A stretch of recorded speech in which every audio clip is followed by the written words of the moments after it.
1.5 سال پہلے ایک تحریک شروع ہوئی طوفان الاقصی کے نام سے۔ غزہ کے مظلوموں نے، غزہ کے محروموں نے اپنے حق کے حفاظت کے لیے، اپنی آزادی کی حفاظت کے لیے، اپنی حریت کے لیے ایک تحریک شروع کی۔ بے سر و سامانی کے عالم میں دنیا والے کہتے رہے یہ غلط کر رہے ہیں، دنیا والے کہتے رہے ان کا طریقہ کار ٹھیک نہیں ہے، دنیا والے کہتے رہے کہ یہ اپنے آپ کو ہلاکت میں ڈالتے رہے،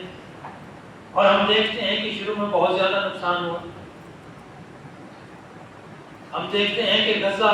اس 1.5 سے زائد سال کا عرصہ گزر چکا، 1.5 سے زائد سال کے عرصے میں 55,000 فلسطینی شہید ہو چکے ہیں،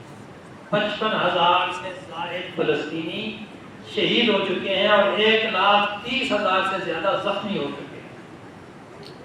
اور جو مکانات تباہ ہوئے ہیں،